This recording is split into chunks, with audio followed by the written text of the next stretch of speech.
now begin the session dedicated to the topic Investing in Life Sciences. The session will be moderated by Joana Branco, Innovation and Ecosystem Development Director of BioMeet Park and member of PBio's Board of Directors. Please welcome our guests, Miguel Boto, Investment Director of the Life Sciences Unit at Portugal Ventures, Sandra Joanes, Investment Manager at Blue Crow Capital, and Danielle Oliver, Director at Capital Cell. Unfortunately, we had a fourth guest speaker, Ricardo Perdigão Henriques from BioMeet Capital, who had a familiar emergency and could not attend the event. He apologizes for not being present. Thank you all.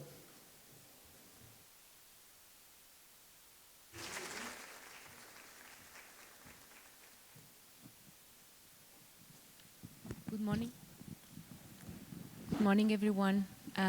It is a true pleasure to see such a diverse crowd here today. And I would like, first of all, to thank my colleagues here on the panel. It is a true pleasure to be sharing the table with you. The session today will be focused on the investing in life sciences. We have a diverse audience. We have companies, but we also have entrepreneurs and a lot of people willing to know more about how to fund projects, how to fund companies.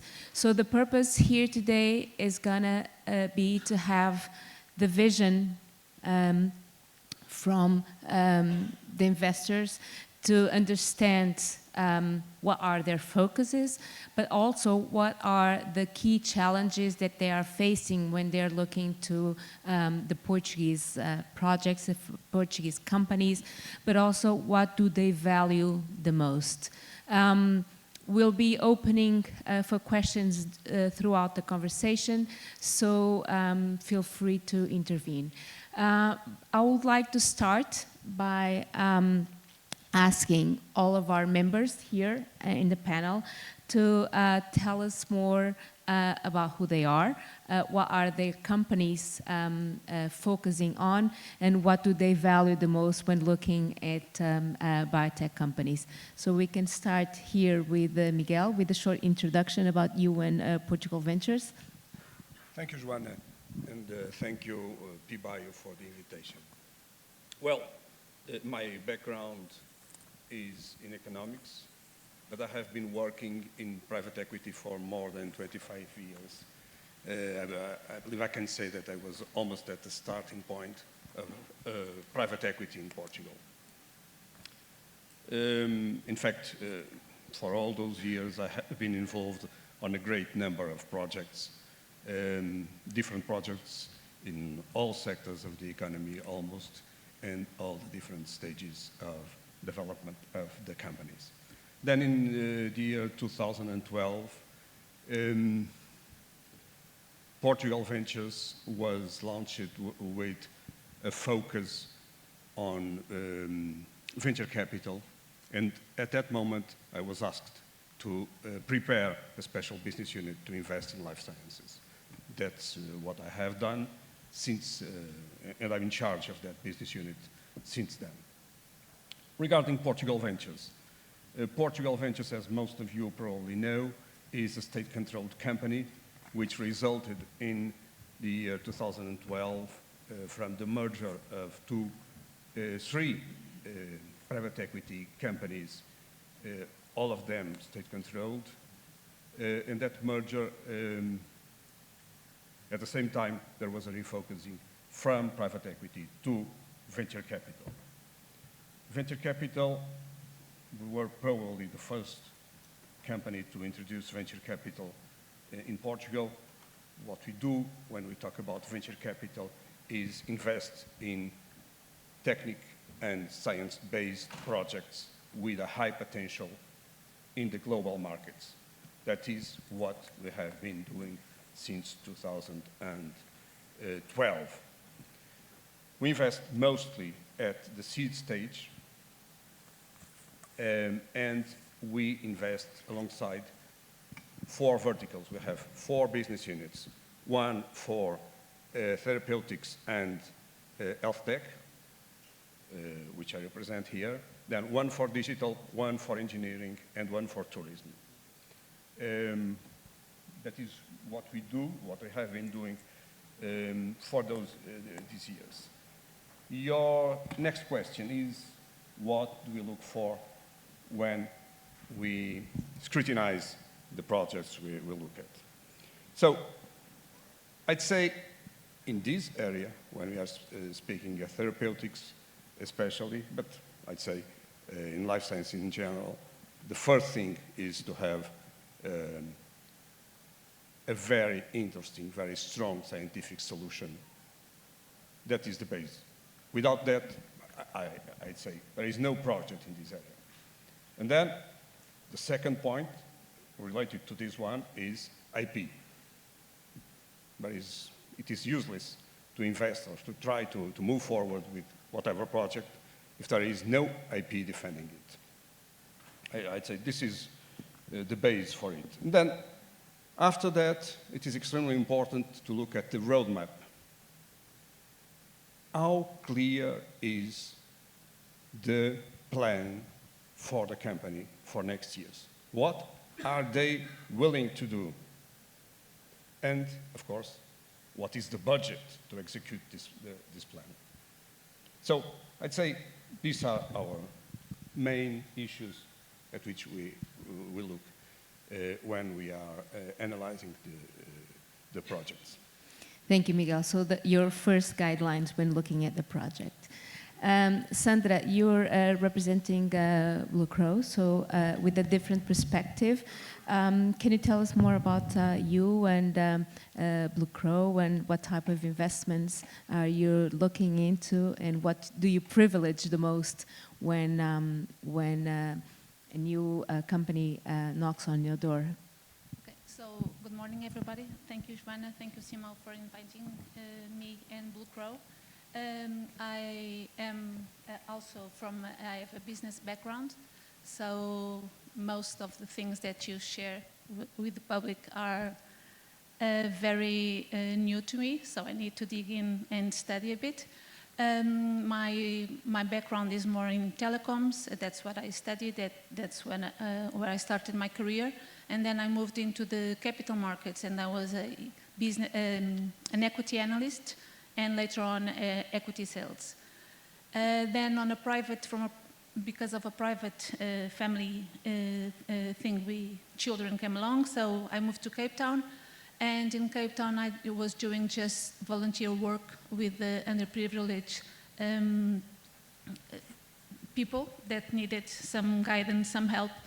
And then in 2015, I came back to Portugal, and I wanted to join the market again, the working market again. So I started as a business angel. But then what I discovered is that business angel is very small tickets and very small ambition-driven projects. So then when the opportunity to join Blue Crow appeared, I jumped in. I started being the only one doing investments. Blue Crow is also a recent company. We started in 2010, but we've launched the first CFID fund in 2017. So I just joined, and then my background, because it was investments driven, I've joined the investment team, and since then we've grown a bit. When I joined we were 5, now we are close to 30. We have 570 million euros under management. So we are now dealing with 1,300 investors who trust us their money. So we are now a big company. In the meantime, what I've been doing inside Blue Crow is looking at basically we look at the opportunities that come and look for money for the startups. And then we are very fast on saying no, because since we are CFID based, the companies need to have the ANI, the Portuguese Innovation Agency stamp, saying that they are recognized as a R&D company. And from then on, if the business makes sense, and then we jump into the due diligence. And here that's where we are very different from Portugal Ventures, that Portugal Ventures tends to invest in a seed phase, while we tend to invest in startup phase, in a Series A phase. And this being that we are not specialized in any sector. What we know is that we want to invest above all in good teams that have been good enough to raise PVs, investments, or other investors. But the company for us is always the strongest asset. We also tend to help the companies jumping from the proof of concept into market. So that's where we like to be. That's where we can add on as investors and as team members, because we tend to be a part of the board of these companies. Not as executive, but as non-executive, but we tend to, we try to provide as many inputs as we can in terms of management.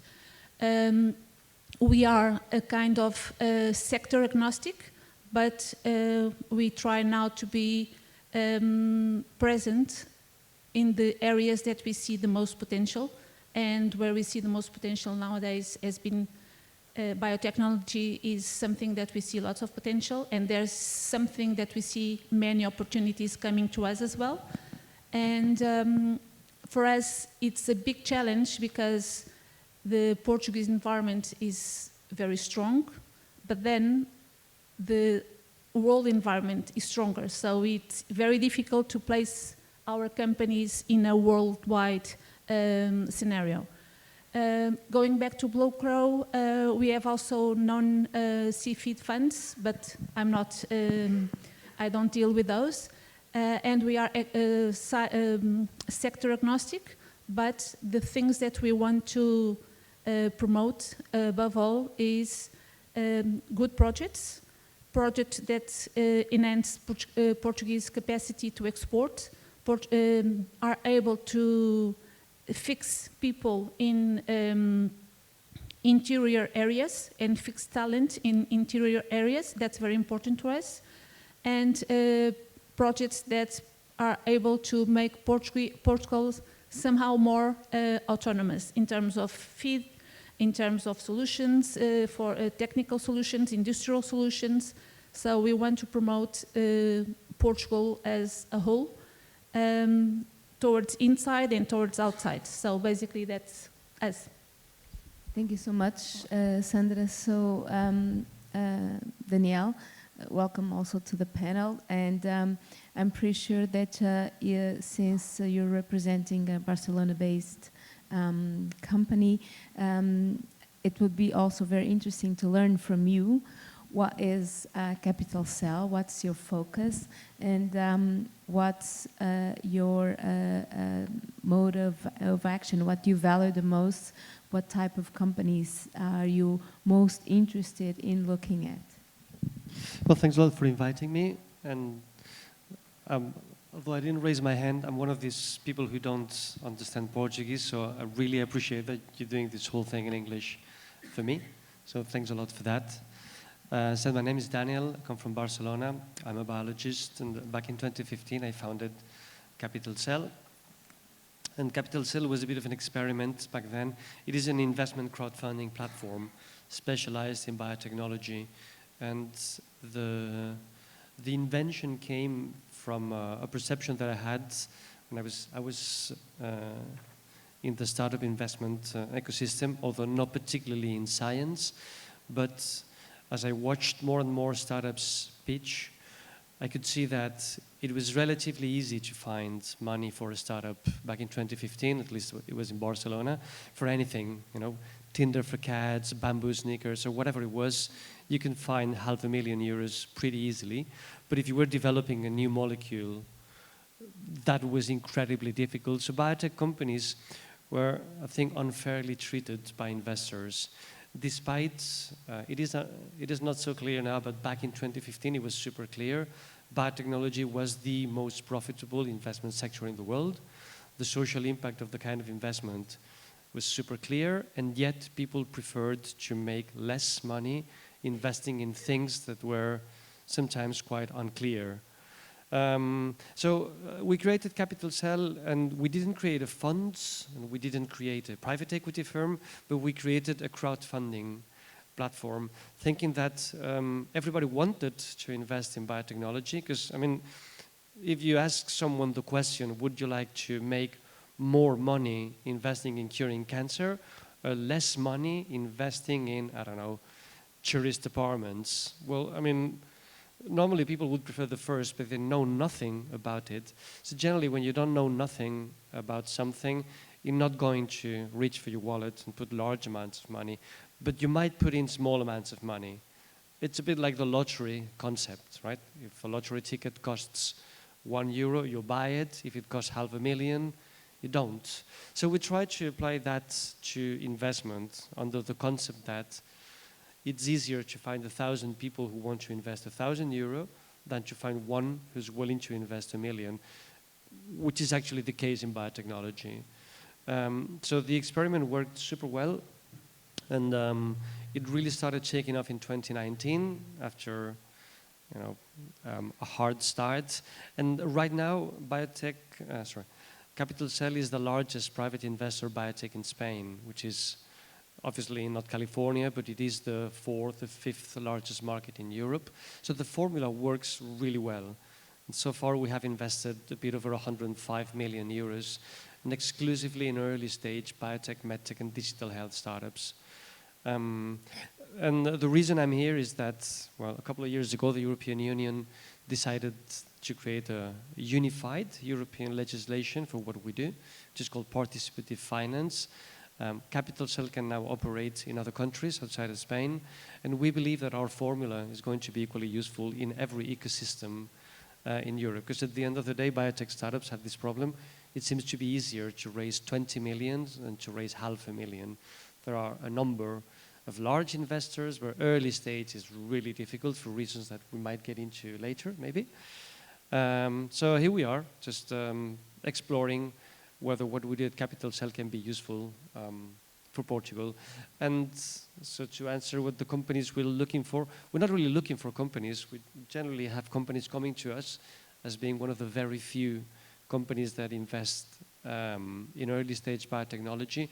And generally we're looking for companies that, or we end up investing in companies that are in relatively early phases, although we have made investments accompanying drug development companies in phase 2, for example. So more and more Capital Cell is being used by large VCs to cover parts of larger rounds. So to raise 1 million in a series of 8 million, for example.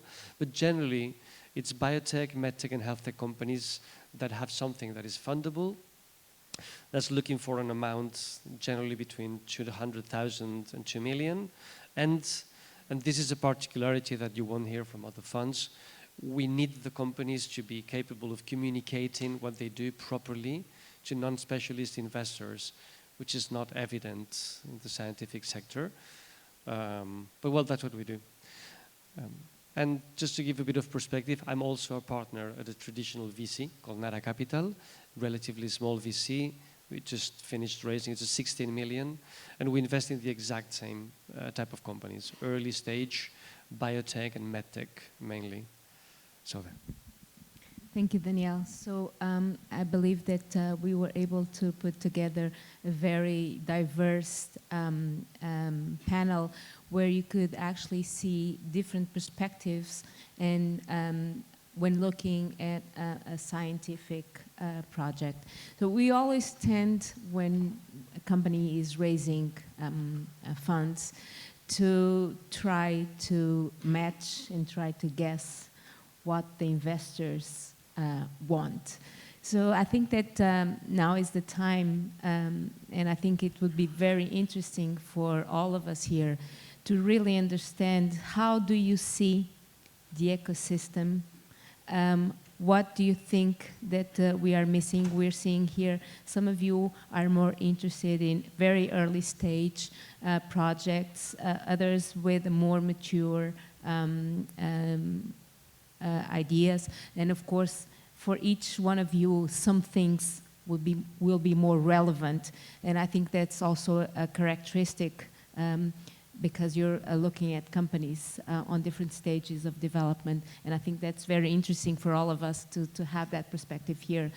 But now, I mean, how do you see the Portuguese ecosystem, the companies that are being set up? What are we lacking? I know that these are a lot of questions in just one, but if you could provide us a perspective on how are we doing, and we've come a long way over the past years, and I think BIOMEET actually shows us that we've been reinforcing the biotech ecosystem, but how do you see it? What are we good at? What do we need to improve to have more successes like the ones that we're going to listen in the next panel? A lot of questions. Let me try. First of all, let me make it clear. At Portugal Ventures, we don't prefer to invest at seed level. We are focused on seed level because, as I referred, we are kind of instrumental to the government, and there is clearly a lack of investors, especially at the seed level. Of course, if there are projects more mature, they are very interesting for us. Also, we're very willing to look at them with some limitations. Which regard the amount which is needed for these projects in later stages, because Portugal Ventures has quite a large amount under management, but we have more than 100 companies in our portfolio, and so it's we have financial constraints. So, regarding the ecosystem, first of all, one question for which I'm not the best person to speak, the quality of the science, because I'm not a scientist, but the feedback I got from experts is very positive. And also, what I can say is that our experience, measured by the investments and the results of the investments we have been doing, and by the interest that some of our portfolio companies get from the industry or from investors, I can say that we have a positive valuation of the quality of the science. Another issue is the critical mass. Of course, we are a small country. We cannot expect to have the same mass of projects, the same deal flow as it would be possible in much bigger countries, much larger countries. However, but I must confess and remind that we have been, for the moment, almost alone investing in this sector until almost at present. We haven't felt any difficulty regarding deal flow up to this moment. What can we expect for the future regarding deal flow? I'd say that my expectation is that deal flow will increase with more science being turned into entrepreneurial projects. This is a very young ecosystem in Portugal. When you refer to entrepreneurial projects, it is even much younger. And so there was a clear need for demonstration, for some cases of success, to attract prospective entrepreneurs from the science to the new companies, taking these projects and creating value from this science that would otherwise be frozen. So, challenges regarding in finding good projects. We'll have to look at a lot of them. As in venture capital in general, to invest is the exception. The truth is, you invest by exception. You look at tens and of projects, and then you finally find one which you expect will be the good one. So, we will have to look. But we are working. What we do is, in order to have a deal flow, is to try to have a knowledge of whatever is being done in Portugal. That is to say, we are in close dialogue with the originators, the universities, the institutions, etc. And so we follow these projects from very, very early stages, before they are investable, and then up to the moment when we consider it is possible to move forward. Then a final point about what is missing. Clearly what is missing is funding. You all know that these projects, they need a lot of money, and so there is still a very big challenge when the company is looking for a round of 10 million or 15 million. It is very difficult. Of course, you have to go abroad, and VCs, they don't like very much to invest in different countries from theirs. So there is clearly a challenge regarding funding. A second one, which is becoming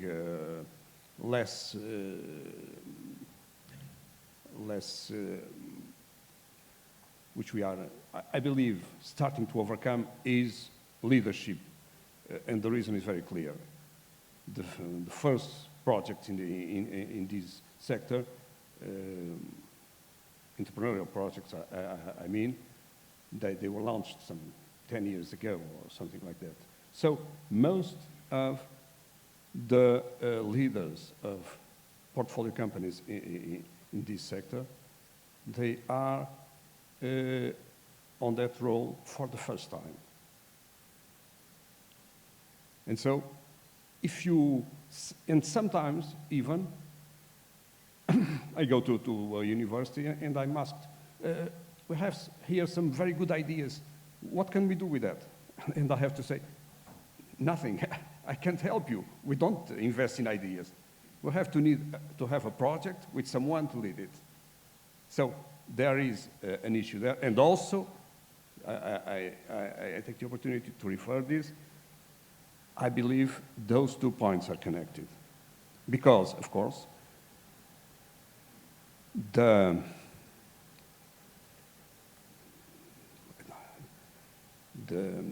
weight, I'd say, of the CEO, when he's talking to a prospective investor, he's asking him for 10 million. That counts. He will ask himself, who's this guy? How trustworthy is this guy? What is his experience? What has he done in the past? Of course, it is more difficult, I believe, if you have a very young entrepreneur, fantastic, but leading his first project. So, Thank you, Miguel. Thank you. So, Sandra,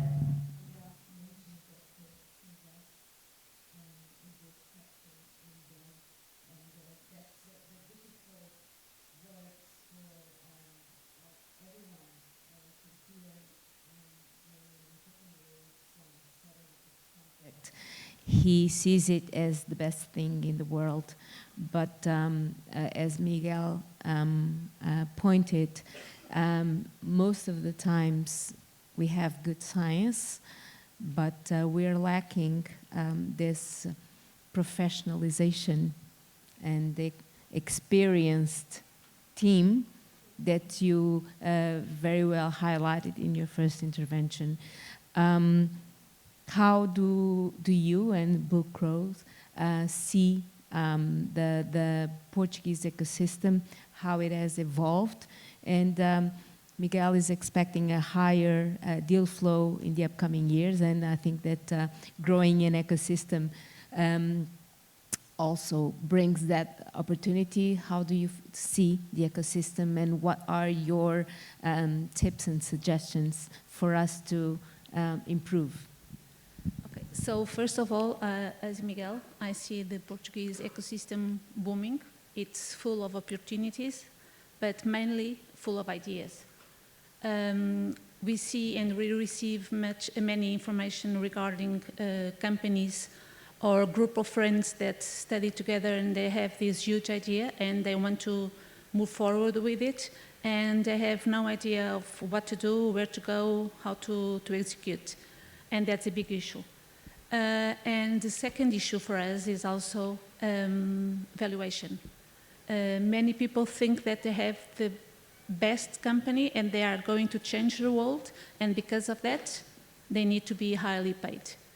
At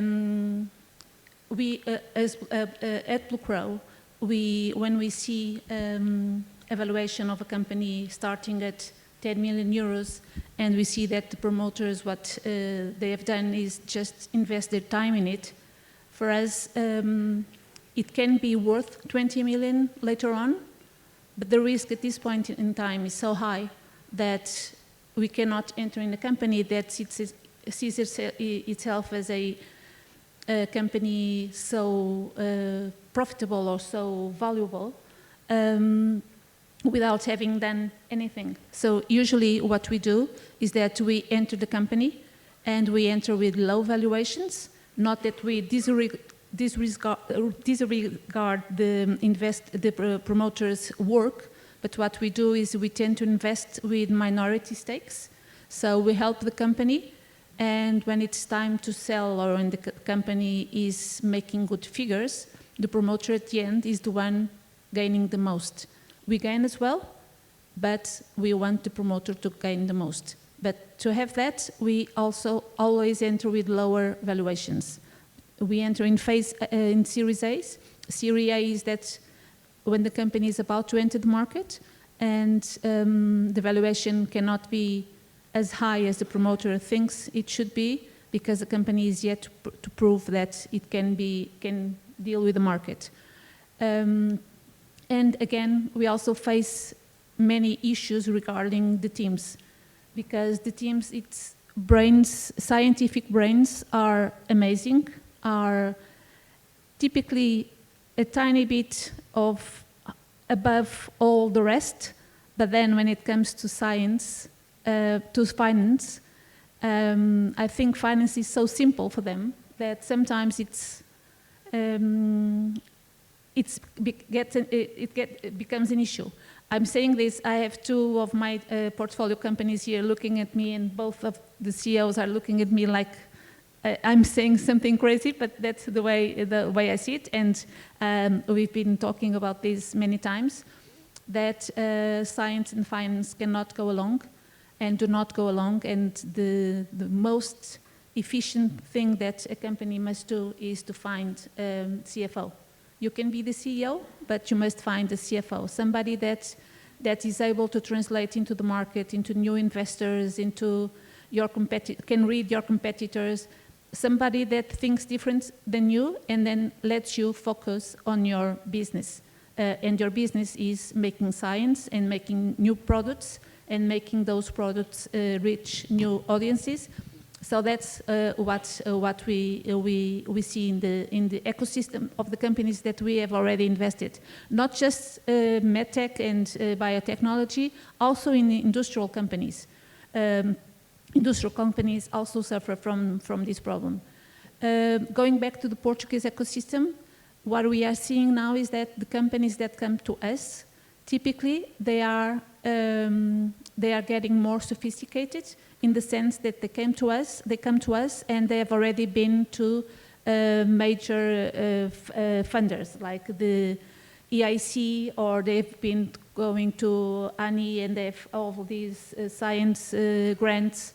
So what we see is that many companies come to us when they've already secured the risky phase. So the scientific phase is already secured from a specialist investor, and then they come to us for the help and the cash to go to market, to organize the science, to just promote its business and to sell its business. Because sometimes when you are not that deep in the science, you manage to look at the company from a totally different point of view, and you actually add something to the team, because the team tends to, it's so simple for them that it will be simple for the markets as well. And that's not as it is. We know that many people do understand what the promoters are saying, but many others, and many others that can add value, do not.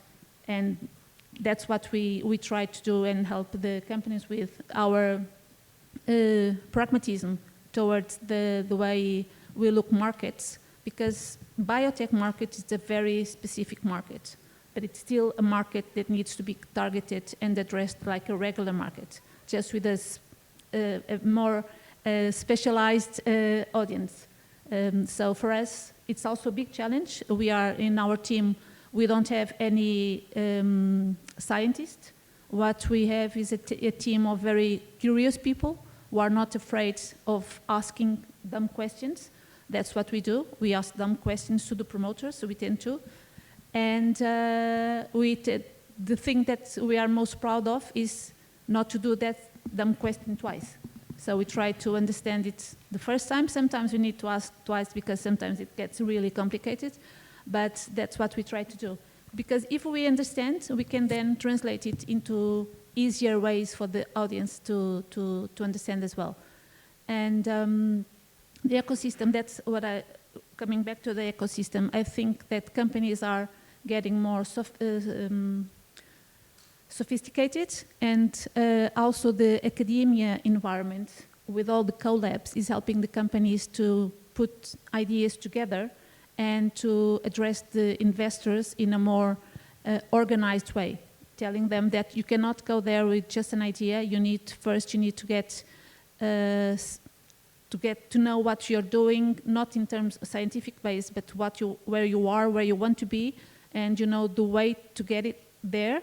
You need help and you need funds, but you're open to welcome new people that think differently and that have the tools to help you to get to that place.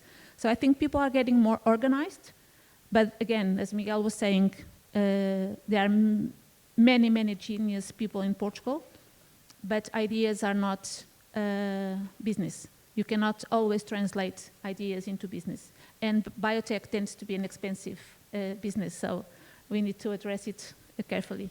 So trying to put together these two contributes, these two visions, we are on the right track, and we as a country are being able to put together, let's call it support systems that do work on the ideas and try to make them more mature. We're very good on the science, and I think that we've all agree on that. And I think that we've been pushing from a very too early stage ideas to be companies, but the fact that we are creating you mentioned collabs, but there are a number of other initiatives, national, but also on the European level, that are supporting the ideas and trying to nurture them a little bit longer before they are investment ready. But I would move to Danielle. So you can be cruel now because you have a outside, let's call it like this, view of the ecosystem, but I think it's, and I know that all of the investors here and all of the companies are working and looking at both national and international companies and funds, but I think it's your vision from, let's call it the outside. It's also very valuable for us. So you mentioned that you're over the past years, starting to look to Portugal as also a source of projects, that several Portuguese projects and companies have knocked on your door. What's your vision of the ecosystem, and what are we missing, and how can we work to get better? So yeah, I'm going to bring in the outside view, and if I may, not the Spanish one, because I'm a Catalan. I come from Barcelona, and I don't want to get into politics, obviously, but ecosystems in high technology, and I think the same thing happens in aerospace, etc., tend not to be national, but more regional. And Spain, being a relatively large and varied country, has several different ecosystems that work in a different way. For example, Catalonia is by far the most advanced ecosystem in biotech in Spain. Pretty much all the VCs in the country, except 2 or 3, are in Barcelona. And about 80% of the innovation happens there. Something similar to what happens in Italy, where pretty much all the biotech, most of the biotech in the country is happening up there in Lombardy and Milan. So we have several different ecosystems that work differently. I'm going to tell you the view that we have from Barcelona. We've had for a while Portuguese companies knocking on our door because I think that I'm having the feeling that Spain and the UK are the reference for Portuguese startups when they're looking for fundings, because there are not that many specialized investors here. The impression I got generally is that there is a incredibly high level of entrepreneurship, and in that definitely Portugal is above Spain, that's for sure. Typically when I get an investment deck from a Portuguese company, it's well made, it tells a story. The English is correct. You would be amazed at the spelling mistakes we have in Spain. It's just ridiculous. There's serious entrepreneurs, good English, international ambition, and things are done very seriously. Actually, there is a Portuguese company called Criam. I don't know if there is someone from Criam in the audience. They sent me a deck a while ago, and I've been using this in my, I teach courses about fundraising. I've been using it as the example of a near perfect pitch deck. So this is what I see, really high level of entrepreneurship, and obviously a good level of science, which is not saying a lot. Spain definitely has, in my opinion, a higher level of science than the UK, for example. It's still, 12 times smaller in terms of biotech markets, because as you've been saying, science needs to be converted into companies. So I have no doubt that the science in Portugal is good as well. The basic entrepreneurship is good. I can see that there is an obvious lack of funding. And in that, and I think I was telling you before, it reminds me a lot of the ecosystem I see in Spain up in Galicia. And it can be a coincidence, I guess, where things, you can sense that things would go a lot faster and be more successful if there was more cash around. So, 200 or 300 extra millions would probably lubricate the whole thing a lot.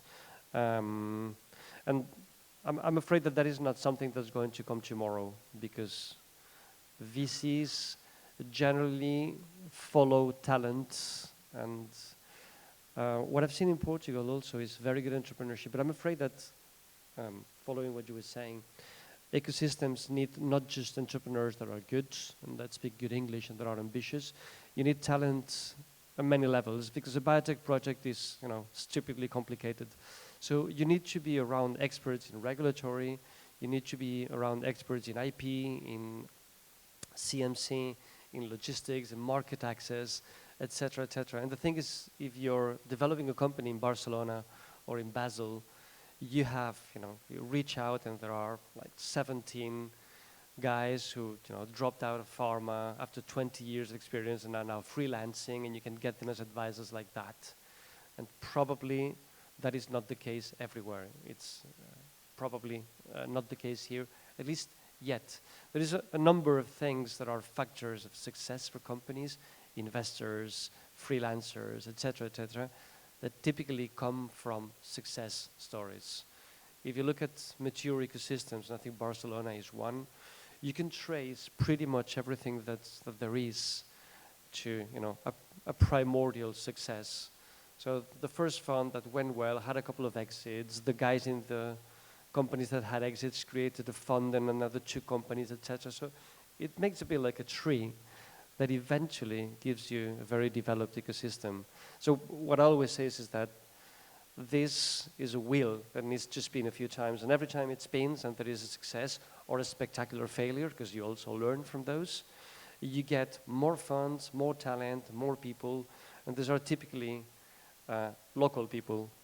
So that's what's going to make the ecosystem go well, particularly if you're pointing it in the right direction. And my impression is that, in general, Portugal does things really well, not just talking about food, but in general, policies seem to be the right policies. The strategies that you're following seem to be the right strategies. So I'm afraid after that, a bit like baking a pie, nothing beats patience. Years are going to be necessary for all this to blossom into, really, really solid ecosystem. I think it's going to happen. We are on the right track, but basically we need more time. And I think that's also one of the reasons. Also, can I ask one thing that I don't know? And I would like your opinion on that. Because I was in Bilbao, in the Basque Country recently, another ecosystem that is like another universe. And one of the things they said, because these guys are doing things really well, one of the great things they claimed was that for them, government was very close. It was really easy to sit down with the institutions, with the government, and to draft policies, implement them rapidly. I would launch the question of how much that is happening or will ever happen in Portugal. If I may, I think the CFID funds were created. CFID is like a tax. You invest in a fund and then you have a fiscal credit. Mm-hmm. So you don't pay tax on the amount invested. And I think the CFID funds, the main idea was to eliminate the difficulty in accessing the government funds. Because politics in Portugal, and because in Spain you have all these regional authorities that are more agile, since for us it's all central, it's more difficult to to make the government money go straight into the companies that needed it, that need that cash. And the CFID funds, I think at least we at Blue Crow, our main mission is to close that gap in time, because we raise the money and then we have a 2 to 3 years investment period. We tend to be much faster when a good opportunity comes. We are much faster than the government, and the government does not invest directly. We have very good like BIOMEET, and we have very good R&D parks, like here in Oeiras as well. José, you must help me. That one. Okay, that one. Okay. But that was also a very important government-funded organism. But it's very difficult for startups to access those organisms. So our funds, the main goal was to close the gap between government and market, And I think that we at Blue Crow, we managed to do so. We don't invest, our portfolio is quite small in terms of CFIT companies. We have 16 companies invested. We have raised 5 funds, and only the last one is still in its investment period.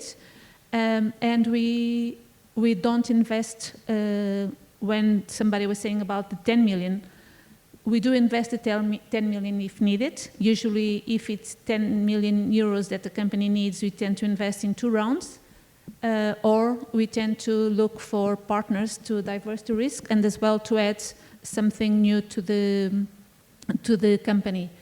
But yeah, in Portugal, because it's central, the access to the government funds, it's very, very difficult. And because we have governments that usually tend to be in place for 5 years, for 4 years, sorry, it's I think that's a standard.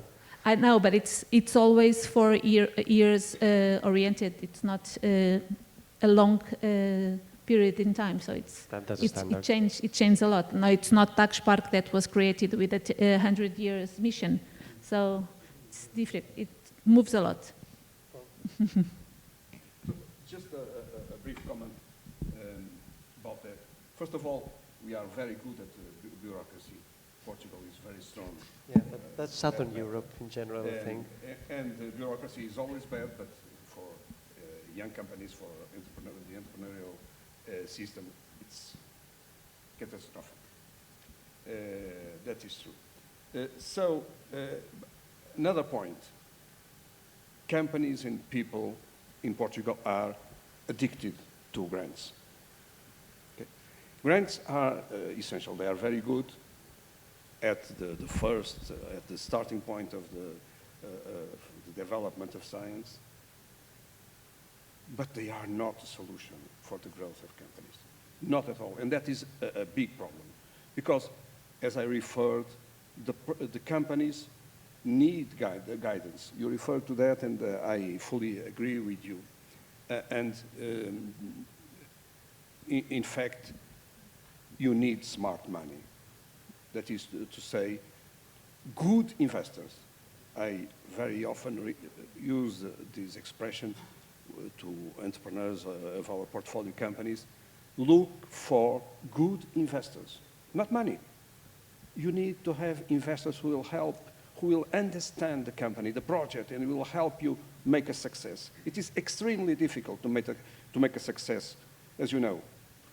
And so for that, you have to have all the strength you can into your project.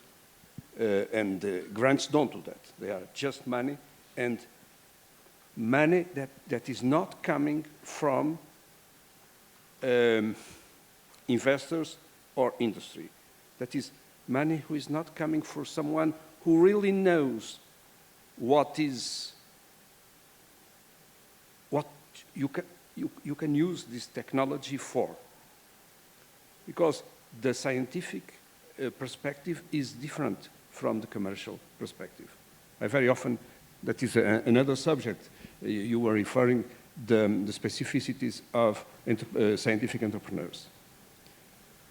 They are special because they are brilliant, of course. Otherwise, they would not have such a disruptive solution as they are proposing us to invest in. But they are brilliant in science. They are not brilliant as entrepreneurs. They have never worked very often in a company. And so that makes a very big difference. I very often tell them, remind them that what we are aiming at is at a commercial success, not a scientific success. We are looking at a commercial success based on science, of course. But you have to, and so what we do is to make them, or try to make them, from the beginning, be in touch and in dialogue with the players of industry, with the prospective investors, with the prospective users, the hospitals and whatever, so that they can understand what the market is asking from them. What is the solution they have to aim at? And so, sorry for all this. And so what we try to do is almost always to make them recruit advisors or non-executive board members, internationally, people with a track record who can really give them good advice. And sometimes they are not willing to do that, or they cannot do that. And I say that it is a very bad sign when they don't recruit those advisors. Because I say that either the project is not interesting enough to attract the attentions of those very senior people, or the CEO is not willing to have advice. And both are very bad. Just a comment. Thank you, Miguel. Your comment, and then we'll jump to the audience because I'm pretty sure that we're going to have questions. Oh, sure. Just to think that, and I really don't want to sound superior or anything, just saying that the debate about whether the companies should be led by scientists, to me, it sounds really old. I mean, that's gone. It's clearly no. Because a scientist can be a good CEO by coincidence, like he can be a good chess player or he can be tall, but generally they're not, and they haven't trained for that. And it's difficult to lead a company when you know, a professor, you've never been an employee in a company. So, I mean, leading a company is difficult. So the formula of the scientist, you know, big professor turned CEO, that works miraculously sometimes because that guy is particularly talented. Normally you have to create a team because, you know, a CEO of a scientific company is a whole different breed. Could be a scientist as well, but generally, you know, you need a tandem, and that's, you know, super established as a formula these days. And generally, when we receive a deck that, you know, looks horrible from someone who's a professor, who has a patent, etc., we can't work with that. You really, really need to transform that formula into, you know, the sort of modern day CEO-led startup. I think that would open a whole new discussion about also how we're pushing our scientists to become entrepreneurs so that they can have their science funded. But that would open a whole new panel, and I'm sure that's going to be, there are some questions in the audience. We have two here in the front.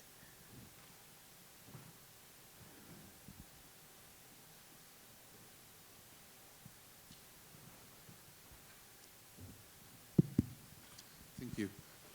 Thank you very much for the whole panel. I have a question regarding market. Is Sandra, because we are part of their portfolio, doesn't want to chip in, that's fine.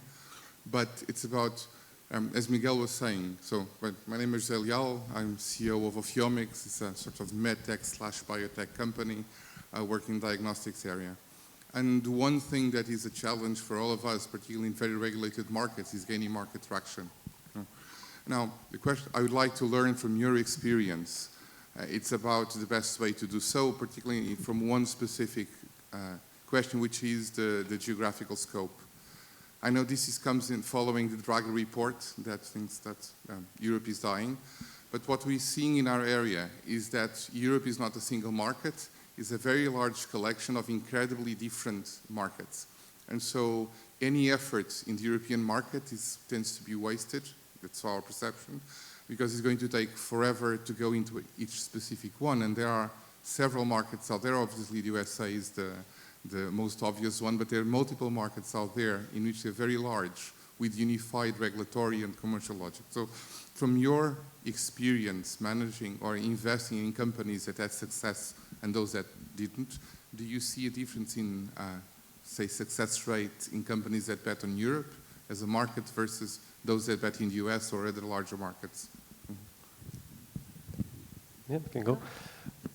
Well, in terms of success, the sector is a bit young to have seen, you know, large numbers of, But in terms of investing in a company, obviously, it is a lot easier to invest in a company that wants to go for a market that's simpler. And but what I have seen is companies, I can tell that I've seen a lot of companies that came to us for money saying that they were going to the US market, but they actually never turned up in the US. Because I think that that jump is not particularly easy to do. I think that a lot of companies end up balancing the larger and more accessible markets in the US or Latin America, which also has a very large and private healthcare system. I think they end up abandoning this because you basically have to move your company to the US if you want to tackle that market properly. So I think that a lot of companies end up reducing their ambition and working markets in Europe, which generally turns them into not much of a success for investors because you invested in a company that was going to get 10% of the US market, and you end up having invested in a company that has 20% of Portugal, 5% of Spain, and 10% of Italy, just because it seems relatively easier for the company. So I'm just saying, if you want to go to far away and hyper-competitive markets, what I've seen is that very often the companies here are not prepared to make that jump. So I've only seen a few that actually do it, and yeah, they generally struggle. So I haven't seen anyone do that, a couple of times maybe. It's not common to see people who manage to do that. Thank you. Paul D'Souza. May I Oh. just a quick comment on that question? I am not particularly concerned about markets. When we talk about therapeutics, we don't expect to take the product to the market.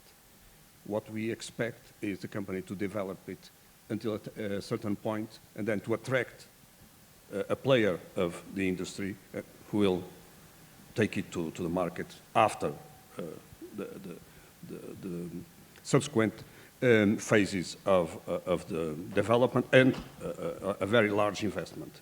So I don't consider that's not a concern for me. When we talk about medical devices, the situation is different. But even about medical devices,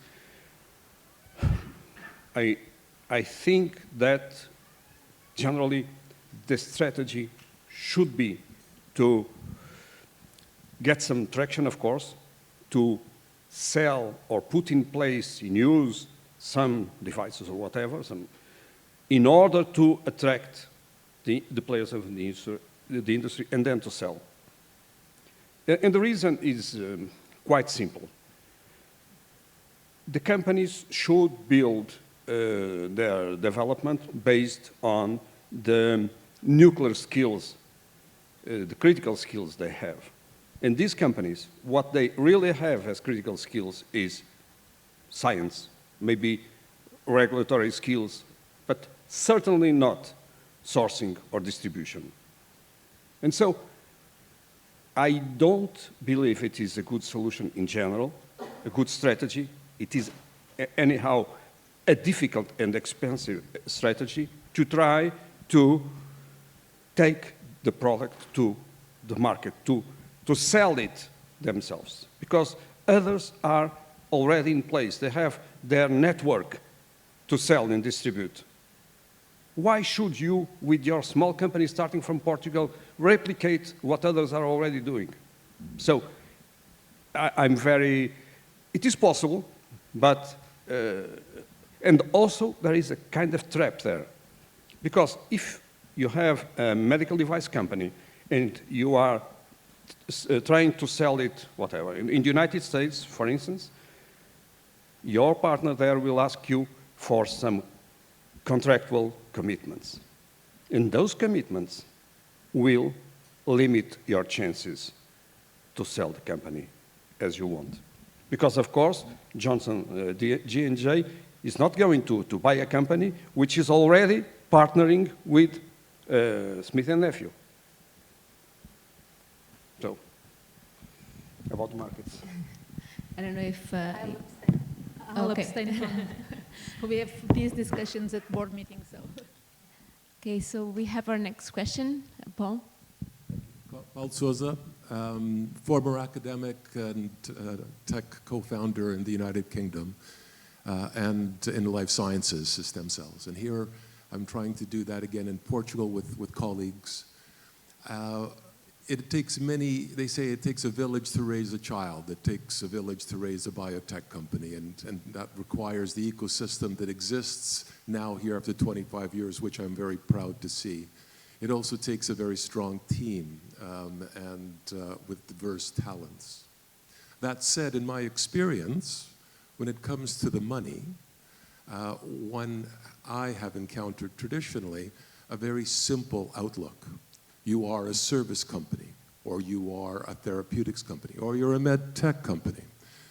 Very simple visions of what is a very complex world and market. So my question to you, the panel, is can hybrid companies grow, exist from seed stage in your perception today? Or are we still stuck in a model where any startup needs to convince its investor that it is 100% dedicated to a single market? When you say hybrid, you mean, for example, drug development and services at the same time? So that happens to be my vision, yes, but there are many ways you can slice and dice and bring things together, I think, as exemplified by my previous colleague here who's just described a med tech and also a discovery company. Yes? Yes. For me as well, it's through the way you need to adapt to the market and what it brings along. So you just need to adapt your strategy, and because you build a business case and you build a business plan, always a base case. It's never the ending point. That's the thing that you have invested in. It's never the end point. Sure. Through the way, you'll have many things that will make you invent yourself, or invent your company, or invent new products, new services, what else, anything that you need to do. But above all, what needs to continue to happen there is the trust between the investors and the team that are leading the project, and knowing that changing the initial path is the way to go. And that's why you also need people that are not scientists, because the attachment to the initial thing is very different. We investors, myself, our company in particular, Blue Crow in particular, of course we want returns. Everybody who invests wants returns, but we also want success stories. And success stories are totally unpredictable. So throughout the way, we need to be flexible enough to adjust. And I think investors adjust much easier than the promoters, because it tends to be their baby. So for them to change, knowing that their baby is growing and it's not going to be a doctor, but it's going to be a lawyer, it's very different. But at the end, it will be a success story, and that's what you need. At the end, that's what you'll sell from your career, is that you have an initial very strong idea, and you are flexible enough to adapt to what market brought you, and you succeed, and we all gained. There is a bit of a financial reality, though, about this model. At the end of the day, the services part of a company typically consumes not a lot of money and generates cash, whereas drug development consumes monstrous amounts of money and generates losses. So I think that is a bit of a problem in intermediate phases. If you're just starting and you're using your first million, instead of everything is the same and knowing that it's a part of the machine that gives a bit of cash to keep the company alive is not bad. But the problem is that when that grows, the drug development part is like an inverted pyramid. So it consumes greatly increasing amounts of money. So at some point, you have a company where there are some guys making money, and that generates a bit of cash, but that cash would be absorbed by 3 weeks of the drug development operation. So if you would imagine that you're a much bigger company, it would be a little bit like if you had, I don't know, General Motors spending 17 times its sales in R&D. That would be unreasonable from a financial point of view. So what you have at the end of the day is really two different kinds of fuel, of money. So a part of the company runs on diesel, and the part runs on jet fuel. And to some extent, it makes it logical that you're going to have two different types of investors. The part that generates cash, that will attract bankers, and you'll get loans, and the other part is going to attract cowboys who want to make a lot of money. And it's different to reconcile them. You're not going to get the VCs to know that their money is going to, that's going to, they want their money, 100% of the money, to work towards winning the lottery, towards the drug development part. And the more traditional investors are not going to be happy that huge amounts of money that they given you at low risk rates is burned up in a high risk venture. So it's kind of difficult to mix. But if I may, as seed investors, ground floor opportunists, which are open to however these things may go, sounds to me like you would be have the most appetite to invest in a hybrid venture. A seed will, and they will be super happy probably if ever the company splits in two, and they have money in both. So, for the first 1 or 2 millions, you'll be perfectly fine. And even better if you tell investors that you're perfectly aware that that eventually is going to become sort of two separate things. A seed investor who knows that he's at the same time invested in a secure business and still has tickets for the Christmas lottery will be very happy. Thank you. If there are no more questions in the audience, we're rapidly approaching the end, and I would give you the word one more time. We've all been talking about how the ecosystem is growing, how we can make it grow and have a higher relevance in the international context. I would now like to ask you, taking into account your knowledge on the major trends in terms of investment, but also in terms of potential of growth worldwide, what could be your advice or your suggestion for the Portuguese ecosystem, either in terms of should we be focusing more on specific areas, or what should be the trends that we should be outlooking for the upcoming years? You want to go ahead? Yeah. Thank you, Joana. I'd say that a big challenge, an important challenge in our ecosystem is the translation of science into entrepreneurial projects. That was not in the tradition of the institutions in Portugal. Things are changing, but I believe there is still a very large potential of increasing that flow from science to IP and then to entrepreneurial projects. This is not specific to Portugal. As you probably know, this is a challenge all in Europe. When we compare with the United States, our big difference is not particularly in generating science. The big gap is in translating science into businesses. That is what happens in Europe in general. And in Portugal, that is probably related to the youngness of the ecosystem. That is an issue, and there is something that can be done there. I don't know if there was another question? It's a suggestion for us to improve, and if we should be focusing more on a specific topic. But I think that the good thing is that we're starting to have success cases, and that we're going to be listening after lunch about it, and it's a good sign that we are learning and having already some successes along the way. The only point I can refer about trends is that it is a bit cynical, but we must be aware of the trends. Because we really need, we have an absolute need to have someone to invest afterwards. And so it is always very difficult. And if you are out of the trends, that will be much more difficult. It's a bit cynical, but be aware of the trends. We are. We learned it the hard way. Thank you. Sandra?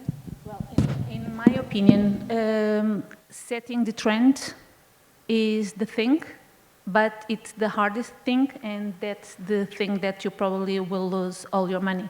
Because for us in particular, what we see now is that in terms of cancer diagnosis or even cancer treatments, highly directed cancer treatments, we get many pitches coming, and we see that the trend now is there. And we know that the first movers probably will have the biggest advantage, but they are following, there is a trend in the sector. So there might be a big opportunity for one, maybe two, but there won't be opportunities for everybody. And for me, the thing is setting the trend. And by saying this, I'm totally putting myself out of the equation, because we don't invest in seed companies. So we are not promoting that area. But I think that's where the most value will come in the future, because following the trends kind of limits your potential gain, because you know that you're going in the right path, but you tend to have comparables. You tend to have at least one deal made in that area, and so your potential is there is a line that's defined, and that you'll go up to there. While in Portugal, I think that we need to start setting the trend, and I think that we have our science community is very good, is very well recognized, and has very good connections outside, because we have many scientific brains that are spread all over the world. And I think that will be the multi-million dollar deal will be the one who sets the trend. For now, for us, it's very difficult, because we have limited funds to invest in, and we don't invest in seed companies, but that's where I see this going, is if we manage to set the trend. Danielle, do you want to comment with your view of where should we be looking at, what are the trends, and what would be the suggestions for us or for the companies in the audience to look for? Well, I mean, the companies, I think as an advice for ecosystem, that I think it's a bit rich, but anyway, if I had to say one thing that, the one thing you had to ask for Father Christmas for one thing, in Portugal, it would probably be for a few more VCs. I think that would really make the ecosystem advance. 3-4 specialist VCs, because, and even any size, it doesn't matter, because it's not quite about the money that a VC can bring on the first round, which is obviously important. It is a smart money, but above all, it dramatically increases the connection that you have with foreign capital, because it's very difficult for foreign VCs to invest in another country, even less if it's a Southern Europe country, which, I mean, the food is great, but to an American, we are, folkloric. And the perception of danger in investing in Spain, Greece, Portugal, etc., or Belgium for that matter, is great for foreign capital. they tend not to invest in a company if there is not a local VC. So I'm experiencing that with Nara now. We are not investing huge tickets. Our initial ticket is about 300 to 500, but we're sitting down to have conversations with funds from anywhere in the world for the next rounds of the company. So we're convincing German funds to invest 15 million in a company in Spain because there is a local VC. Without local VCs, it's going to be very difficult for the companies here not to have to leave Portugal entirely in order to grow. So I think that's what I will be looking at. Yeah. To complement on that, we are actually looking now at a medtech investment, and we are going along an international partner, because that's what it's needed. We need, they need us to be here to invest, and they want us, they want to be part of the local investment community, and they can bring along all their expertise, and we, all of us, we are going to win with that, because we'll learn, they'll learn, and the company, at the end, the company will win. I would like to thank you all for your contributions. I think that as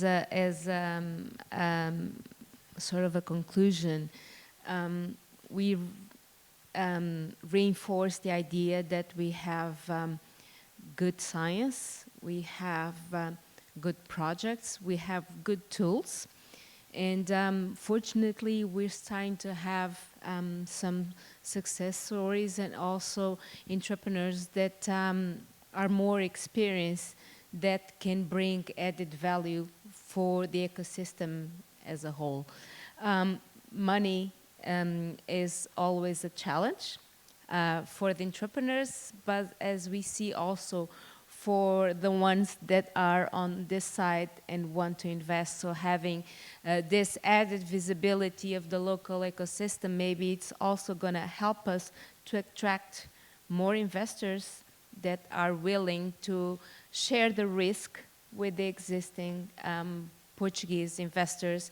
And with that, we will have all the necessary ingredients to have even more vigorous ecosystem in biotechnology in Portugal. I think that kind of puts it together. I would like to thank you all for sharing your views and for attending, and also to the audience. I believe that we are entitled now to a short break, but Filipa will give us all the coordinates. Thank you.